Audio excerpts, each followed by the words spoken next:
working on Toy Story was kind of neat because for us, we were trying to figure out how to take something we'd only done in very, very small amounts, short films, TV commercials, and make it 75 minutes long. And, you know, the story was like, wait a minute here, this is a much more difficult thing than I thought. When we started with Disney, they had people who had had a lot of experience making films, and they had been through it, they knew what to do. So we looked to them as, initially, as they're going to school us, they're going to teach us how to work. Here's like the first year on the film was like, we would board a sequence, and then Tom Schumacher and Peter Schneider would fly up, and they would give us tons of notes on the boards, changes to make, ways to improve it, to make it better. And then we would turn around those notes, and then we'd fly down to Disney, pin up our boards, and they'd give us more notes. And we'd even make changes that night, and then like at 6 a.m. or 7 a.m. the next morning, very early mornings, we would pitch it to Jeffrey Katzenberg. And then he would rip them all apart. Jeffrey Katzenberg, who at the time was chairman of the Disney Studios and had great interest in animation, would always be pushing for what he called edge. And the Woody character became wildly unappealing at one point. Woody? Now what? Woody, I'm having a little difficulty. How hard can it be? We assembled this it was like maybe first half of the movie on story reels. And we went down to Disney to screen it.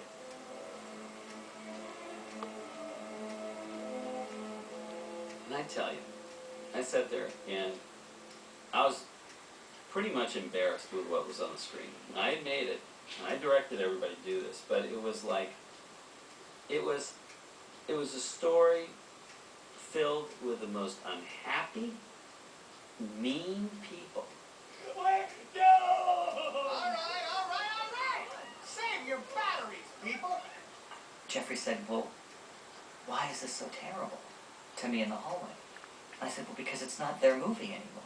It's completely not the movie that John set out to make.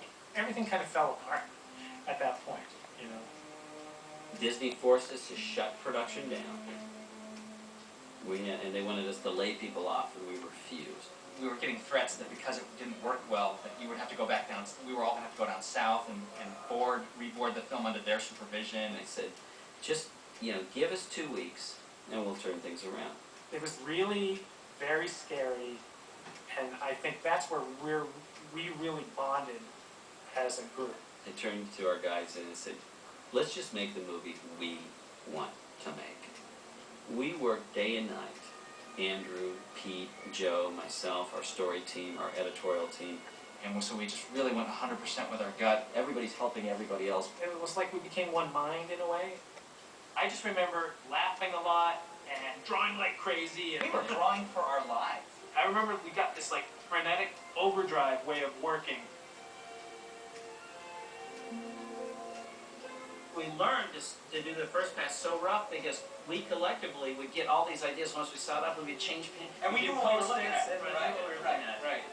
The other thing that was really important for me after that Black Friday screening was to make Woody likable. It was a real education to just filmmaking for us, that like just because a character has a problem or he's even not a likable person doesn't mean that they have to be an unlikable person on the surface. Right, because our goal was to make Woody so likable. Then when he started kind of becoming a jerk, it was like, oh, Woody, don't make those choices, instead of, what a jerk. I don't care about this guy. It's not always bad in this process to have things not work. When you have these crashing things that happen, the rebuilding allows the thing to be so much better. After this experience, we learned a lot of things. The most important thing we learned was to trust our own instinct and to really make the movies we wanted to make.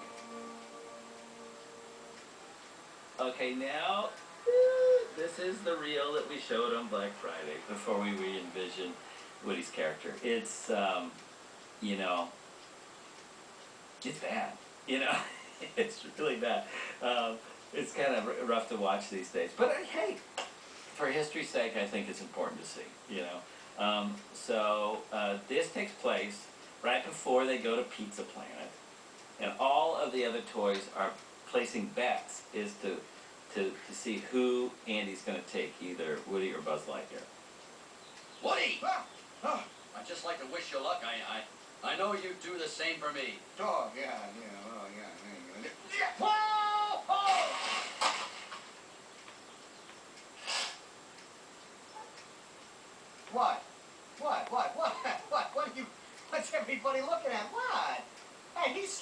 tried to. I couldn't hold that. It was an act. He slipped. I think he fell onto the street. He's been a drug dealer. He ain't going to pizza now. Woody, you deliberately threw Buzz out the window. Hey, it's a toy world. Cowboy, where is your honor, dirtbag? You are an absolute disgrace. You don't deserve to wear a 10-gallon hat on your pint-sized head. Men, search and rescue. I want a medevac team on the double. Hustle up. Move it, move it, move it. Hey, Hey, Spud for brains. What do you think you're doing? Off the bed. Hey, off the bed. You gonna make us, Woody? No, he is. Slinky. Slinky! Get up here and do your job. Are you deaf? I said take care of them.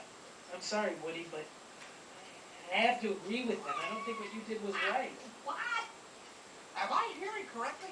You don't think I was right? Who said your job was to think, Spring Wiener? Well, I just thought that use you... this vast reserve of brain power to consider this for a moment. If it wasn't for me, Andy wouldn't pay any attention to you at all. In fact, my sketchy friend, you would have been hauled away to Google a long time ago, so shut your mouth and get them off the bed. Do it. Now, Slink, or I'm throwing you off. you're going to have to throw the two of us off. Make that 3. Count me in. No, Woody. You get your butt off the bed. I don't believe this.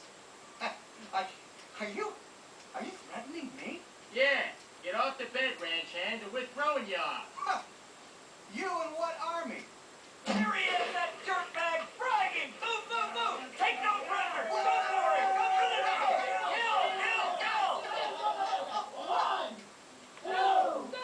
Don't throw him off the bed! Yeah. Throw him out the window like he did to Buzz!